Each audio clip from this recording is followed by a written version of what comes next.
Hello friends, Klaige back with the next part of the comprehensive Anji Mito plus R guide.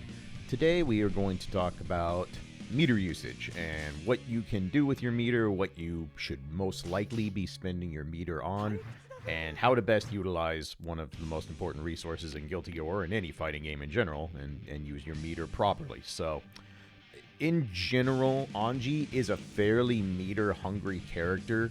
His meterless damage in most situations is somewhat mediocre. Obviously, if you get someone's guard cranked or you get certain counter hits, there's definitely exceptions to this rule. But if you're coming from Strive, you definitely do not see near as much of counter hit into gigantic damage without meter when it comes to this character. So learning how to utilize meter, how to spend it, and what you want to use it on is really, really important. But the nice thing is that, in general, Anji's meter usage is pretty straightforward, and it's not something you're going to need to be freaking out too much of, like, oh god, do I have to make a really difficult decision on how I want to use my meter? Not really. This character's pretty straightforward in that aspect. So we're going to talk about all the offensive possibilities of meter today. Defensive stuff will probably come up in a later guide, probably something specifically on playing defense as Anji, because that's a much more broad topic. But in general, we're going to talk about the moves that you can use meter on offense to enhance pressure, combos, make yourself more safe, all that good stuff. So we're going to go through, in general, I'm going to try and do each section like the least common and least used to the stuff that you're going to use consistently with the characters, so I can talk about those more. So let's just jump right into it. We're going to start with the force breaks. So force breaks are plus R's and accent core's version of EX moves. If you played like old Street Fighter or anything like that, they are souped up versions of specific special moves that cost 25% meter. And Anji has 4 of them. 4 of his special moves have force break versions. So we're going to talk about those in ascending order for importance. So we're going to start off with the one you're going to be using the least and is the most situational, and that is force break on, also colloquially known as Heavenly Anji Buster. This is a much slower startup version of On. As you can see, it goes absurdly high. This is basically used to call out characters who like to hover really high up in the screen for long periods of time. Characters like Bridget, if Bridget is trying to stall out or maybe timer scam you. Cliffs can often go up very often and kind of hang out in the sky waiting to do the dive slash or other things like that.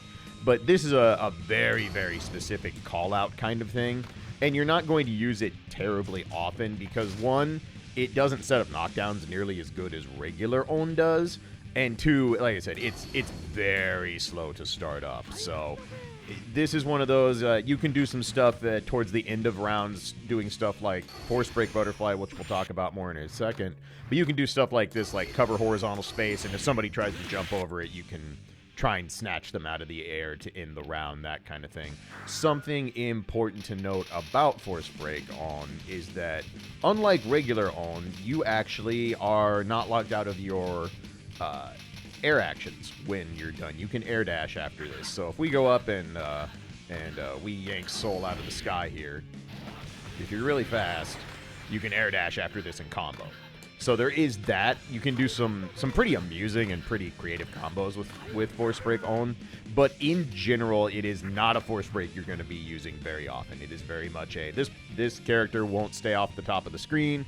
I'm getting annoyed. Let's do something about it. So you can, for the most part, ignore force break on completely, and you will not be missing out on much of this character, especially when you're starting out learning.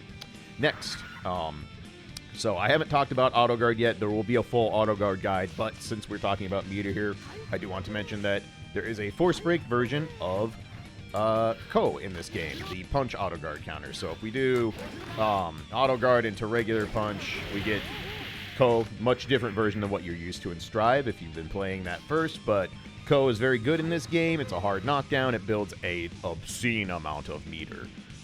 But there is a force break version. So the force break version is, instead of hitting punch when you auto guard, you hit dust. And you get a very similar animation. You get a knockdown that's much closer to Anji. This is very good in a lot of very specific matchups. Force break on can be used to disrespect some strong Okazeme situations. Like if you can consistently wake up auto guard things like an Ino note, you can shut down Note Oki very strongly with Force Break Kou, and it's pretty solid damage for what it is, for just getting an auto guard counter. Most situations, you're probably not going to want to go to Force Break Kou unless you really need the extra invulnerability on it. It has higher invulnerability than the regular auto guard counters. It's invulnerable for the first 11 frames to strikes, and it's not really throwable because Anji gets off the ground. Your opponent would literally have to jump and air throw you out of it, and they're not doing that. Don't worry about it. But this has a lot of practical usage that I'll go into greater detail when we get to the auto guard guide.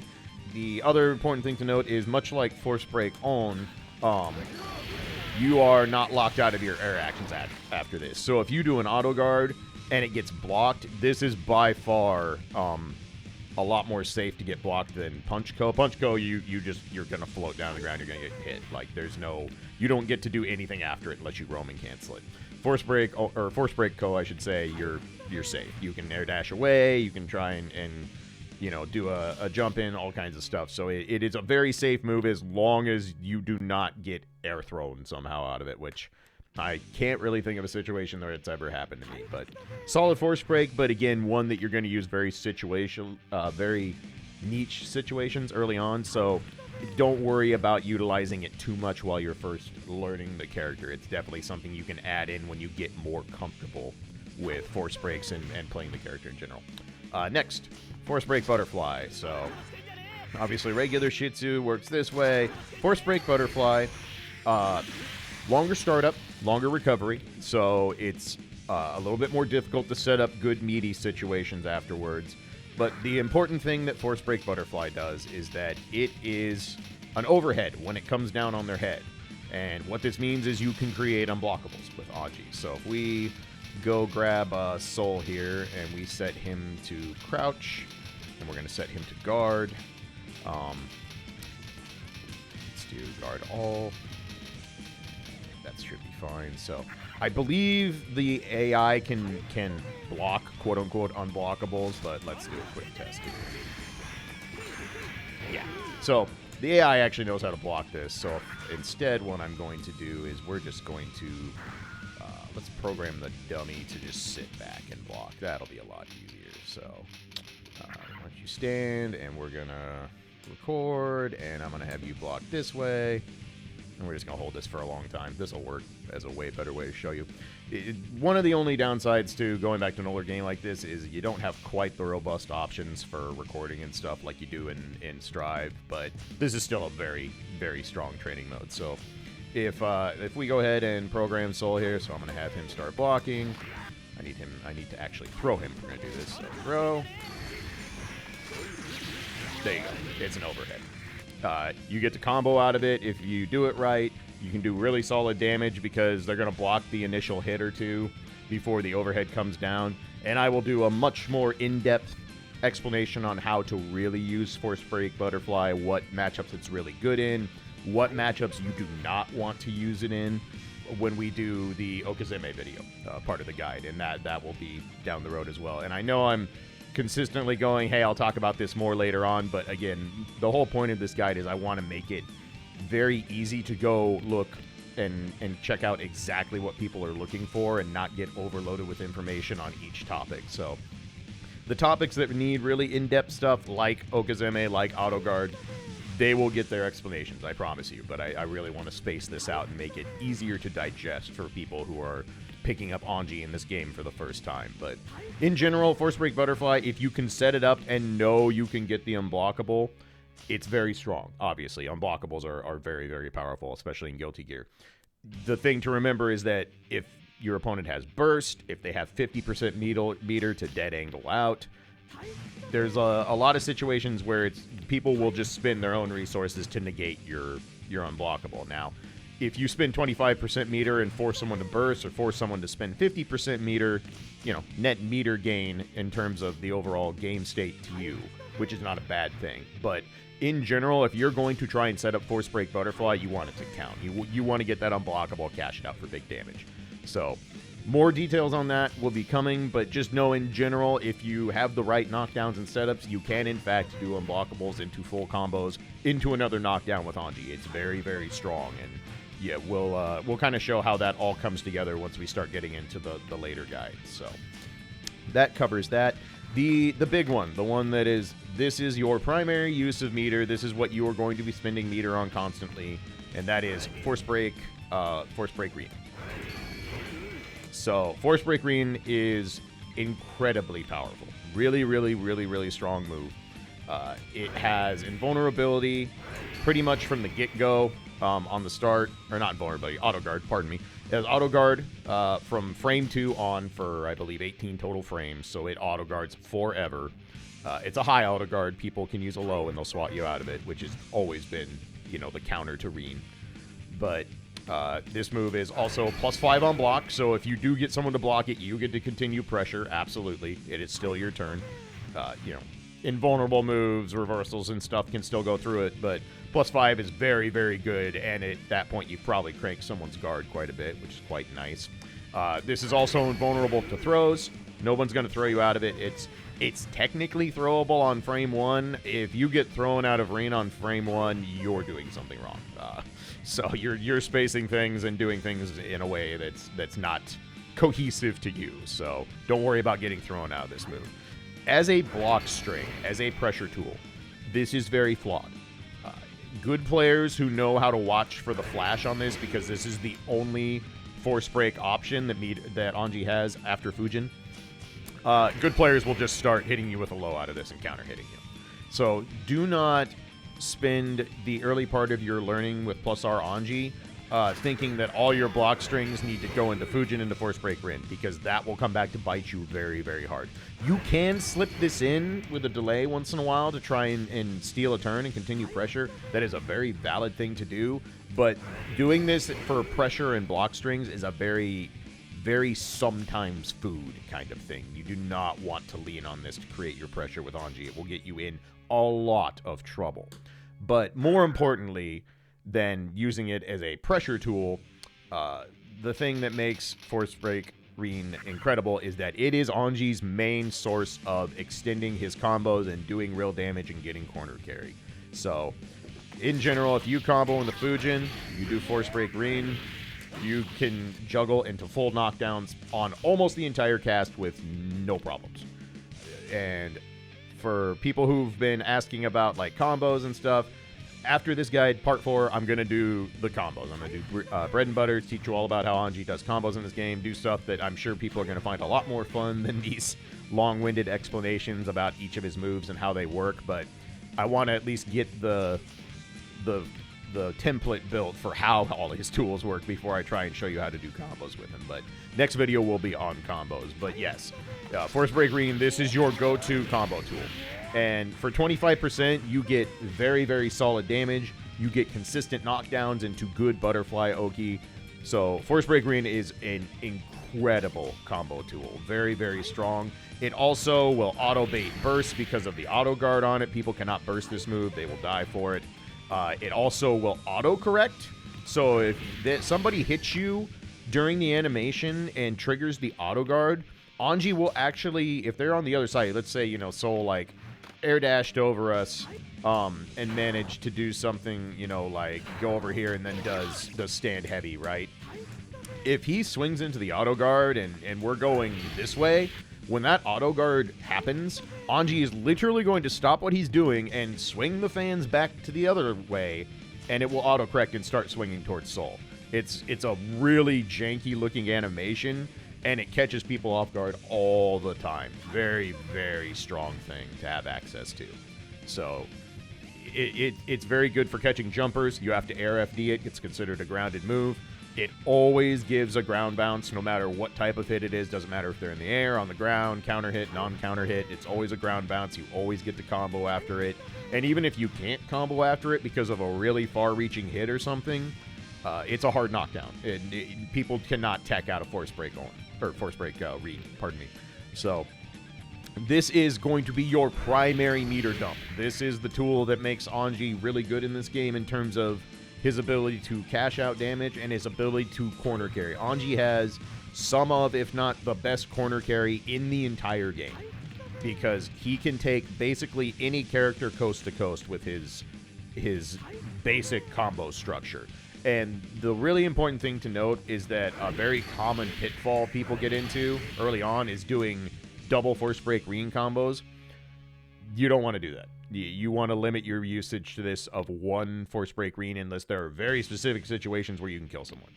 But this will be a tool you will use a lot. Learn it, love it, get used to it, and just know that this is where your meter is going to be going the vast majority of the time. The return for 25% on using force break Rin is really, really strong. This move is very good. So you will be learning a lot about that in future guides when we do pressure and combos and all that good stuff. So that covers all the force breaks. Again, I could have easily just done this and go, hey, force break Rin, and that would honestly cover everything you need to know as a new player, or even a somewhat veteran player of Anji who's still kind of learning at the mid-level. Like, you're going to use that button all the time.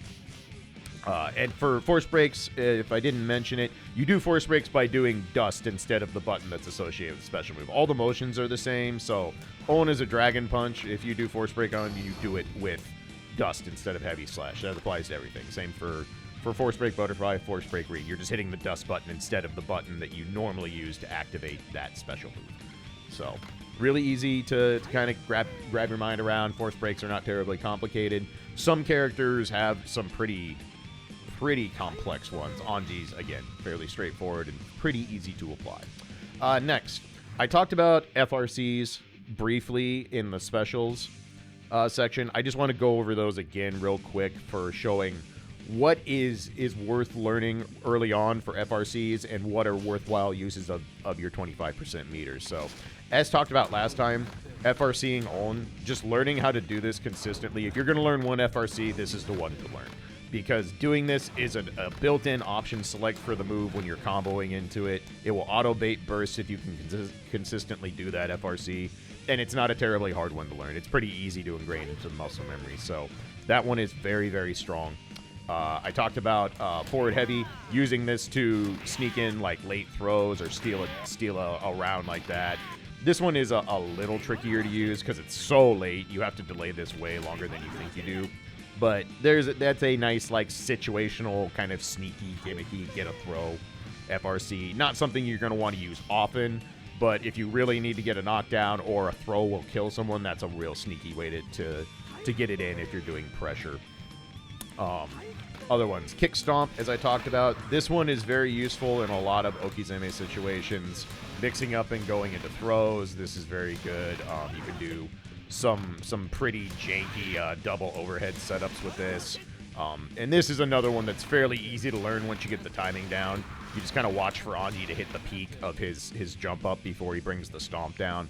And yeah, this one, I personally use this quite a bit. I like this for varying my pressure, varying up my butterfly strings, stuff like that.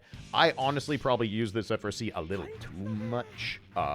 But for people who aren't good at reading it and don't know how to do anything about it, it's a very powerful tool. It's a very good way to just throw another wrinkle in your pressure and your mix-up and all that. So very much worth learning if you want to take the time to do that. The other one I talked about, Nagiha. Again, this one's kind of tricky, although I believe it was Generic Soda posted a comment on the Special Moves video. There's actually a fairly good visual cue for this. So if you watch the blue swipe when you do Nagiha there, basically right as that blue swipe's about to go away, the kind of energy trail that follows the fan, that's when the FRC timing is. And that's actually started helping me hit this quite a bit more. So was not a visual cue I ever really recognized. I don't know why. Probably because I played Anji before Nagiha had an FRC, so I just never really thought of it. And it's not a move that I personally FRC very often. But considering Nagiha is minus 19 on block, that is an FRC very much worth learning for safety alone, but is also useful for pressure and some combos as well. There's some situational combos you can use it in, so that's another one you can lose. The last one I want to show you for an FRC that's actually worth learning is Anji's ground auto guard. So let's record Soul again. Just gonna have you do stand heavy will work. Okay, so if we have Soul, I'll do things and we auto guard if I wait long enough. We have Kou. I showed you Force Break Kou earlier. Those both rise in the air, take them across the screen, knock down, all that good stuff. Anji has another auto guard in this game, and it's called So. It's the ground version that you do with kick instead of punch. So this is a very powerful auto guard for a lot of reasons. It's very plus on block, so even if they block it, you're not dead in the water. It's invulnerable to strikes for a healthy amount of time. It has high invulnerability for a very long amount of time. This move is very difficult to challenge if you get it out. But it also, most notably, has an FRC that makes the damage return on this very potent, especially if you have enough to do a combo into Force Break Rin.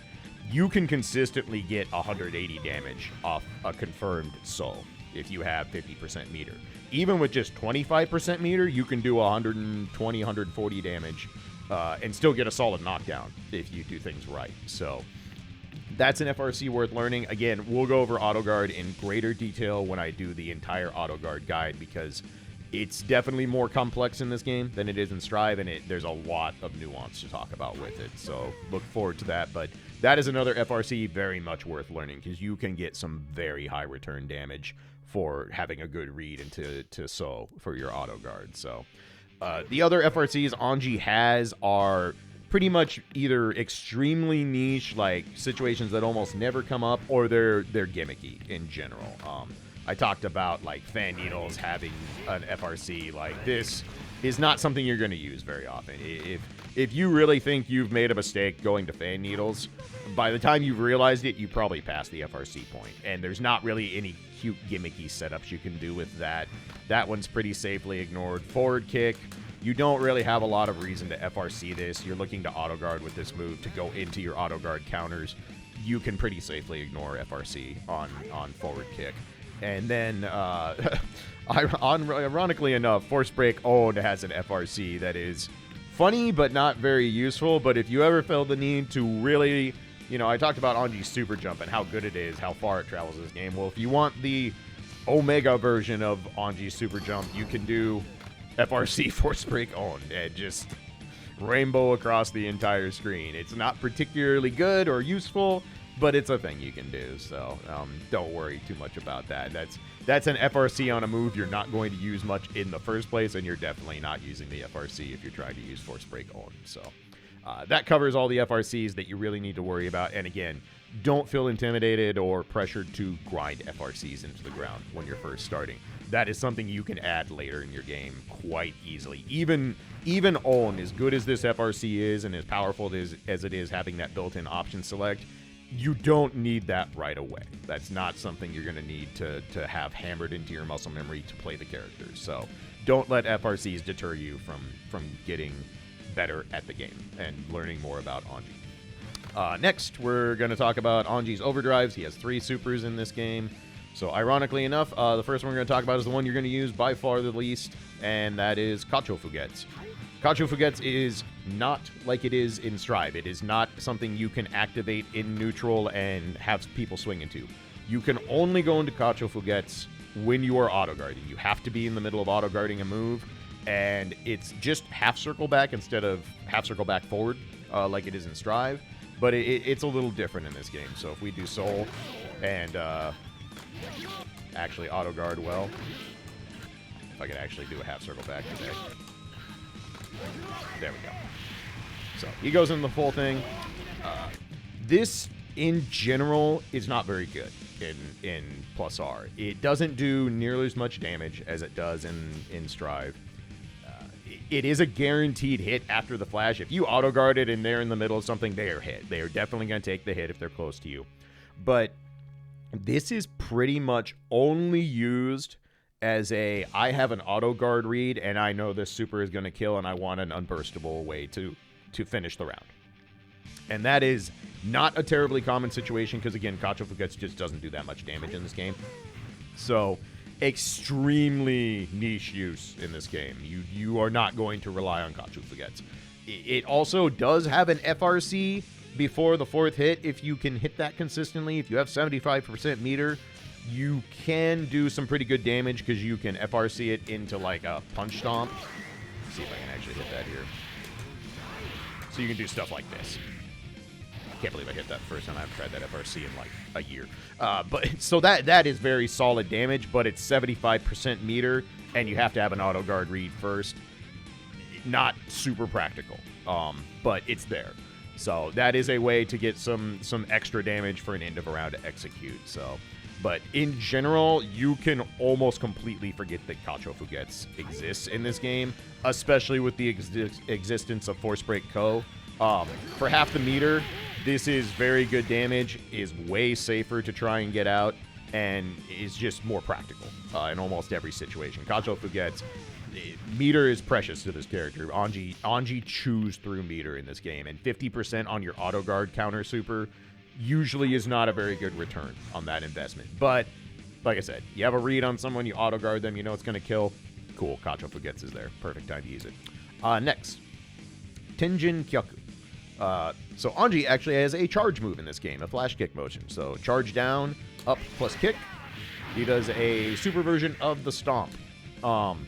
This is very, very niche. It's a very budget reversal. It does have invulnerability from frame 4 on.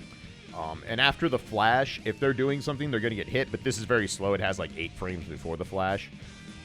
But this is good for escaping some throw setups. It's good in a couple very specific matchups where you can make ambiguous cross-ups with it. Potemkin comes to mind as the matchup I use this super the most in.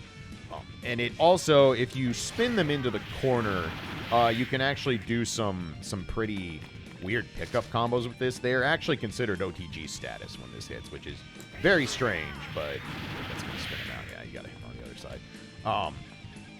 But yeah, this is a weird super that kind of I forget about a lot of the time, to be perfectly honest with you, because it doesn't have a lot of applications. But you can actually pick up after this with certain things. It's harder to do on small body characters like Soul, but you can do full combos after this on Potemkin in the corner if you spin him into it. But this is, again, very niche usage. If someone's trying to do something like a wake up, on your wake up, they're trying to set up a Potemkin Buster Tick or something like that, or they're just trying to grab you because they think you're going to wake up Fujin, it's a good option to beat those. It will stuff that and get you some solid damage and a knockdown. And like I said, it's a budget level reversal. But honestly, if you're looking to reversal in this game with Anji, 9 times out of 10, you're either going to be reversing with an auto guard normal, or you're going to be reversaling with hard slash Fujin. There's just better ways to reversal than using Tenjenkyaku. So it's there. It's kind of neat. It's neat that Anji has a random charge motion, but again, you can pretend that move doesn't exist and you are not missing out much. Lastly, of course, Issei Ougi is in this game, just like it is in Strive. And as you can see, not super damaging in this game.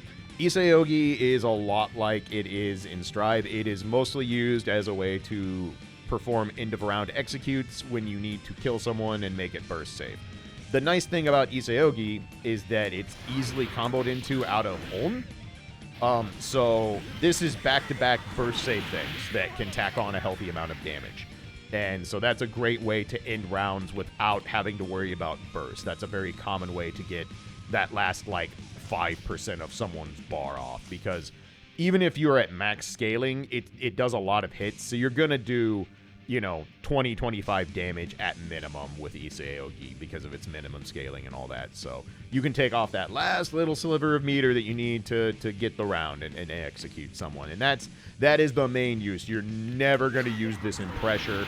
It's very negative on block. It does have an FRC as well, so kind of like Kachoufuugetsu, if you have 100% meter or something, you can try and hit it. It's right before the fan goes up, and I struggle with this FRC. I'm not going to lie. It's one I need to get better at. But if you have 75% and want to go for a little bit extra damage, you can do it. That's there. The other practical use of this super that some Anji players really like to do is they like to hit confirm this off forward S. They 6S into this actually scales pretty well, and if you've made them block anything, you can get some very solid damage out of this. So players like Dry Ace and some other strong Japanese Anji players have kind of taught themselves how to consistently hit confirm to turn far S into a little bit more of a threatening poke. I am not personally good at those type of hit confirms, so it's not something I ever really use. That's just not one of the strengths of my game as a fighting game player, so it's not something that's really in my kit. But if you're someone who likes to do single hit confirms into supers, good one to learn, definitely, because it offers a lot of return. And again, if you can hit that FRC consistently, you get even more damage out of it. So, but in general, Issei Ougi supers for the most part are not your damage output in this game. Your damage comes from using Force Break Rin, from doing unblockables with Force Break Butterfly, and just in general having access to Roman Cancel, and then meter for your defensive options. You know, FD is still very good in this game. Dead angle is a thing that we'll talk about a little bit later. That's this game's version of YRC, your counterattack while you're blocking. And so supers are a big investment for Anji, because Force Break Rin is so powerful, and Force Break Butterfly is so powerful in the matchups that it's good in. So spending 50% for a super that really the damage output is not terribly impressive on most of them, and for the most part comboing into any of them, which is basically Issei Ougi. You can't really combo much into Tenjenkyaku or Kachoufuugetsu, obviously, because it's an autoguard. The damage return isn't great for the amount of meter used. They are mostly there for executing rounds, getting your victory. So that pretty much covers all the meter usage. Obviously, Roman Cancel is a thing in this game, just like it is in Strive, and there's only red Roman Cancel. In addition to FRC, there's no PRC or special cancels like that. So Roman Cancel is just used when you make someone block or make someone be hit by something. You can red Roman Cancel anytime, and of course that has near infinite applications depending on the situation. So I can't go over all those in a single video. But red Roman Cancel is a thing. It's very useful for certain combos and other things. Experiment at your leisure and figure out what you want to do with it. Because there are definitely times where sometimes you just need to Roman Cancel to keep yourself safe because you had bad pressure, or you need to do something. There's plenty of uses for it. Beta burst, all that good stuff. So that covers all the meter usage. Like I said, pretty straightforward, very easy to understand with this character. Get used to using Force Break Rin in your combos. That'll be the next video. Those of you looking for something a little bit more fun, combos are next. I intend to do that later this week. I'm going to try and do at least one or two of these every week here and steadily work on this guide and hopefully have it done maybe before the end of the year. We'll see. But I'm just gonna kind of keep going with it and put up videos when I have the time and I'm feeling up to recording. So I wanted to get this one out today. So if you have any questions about the meter usage, how the Force Break system works, how any of these moves work, or weird quirks with them, feel free to ask in the comments. I'll try to clarify anything you have questions about. And yeah, just experiment. There's a lot of fun ways to use meter in this game. Anji doesn't have any useless moves, even the ones that you use very, very rarely, or the FRCs are going to use very, very rarely. They're still there. They might provide you with something that someone else hasn't thought about, because Guilty Gear is a very expressive game. So, as always, I appreciate you all. Thanks for all the support and feedback. Appreciate you all who stopped by the stream and all that good stuff. But I'm going to put a bow on this one, and this will be part 3 of the guide done. So enjoy messing around with the meter usage, and I will see you next time for talking about combos and how to do damage with this character. So until then, y'all take care, be good to each other, and I'll catch you on the next one. Peace.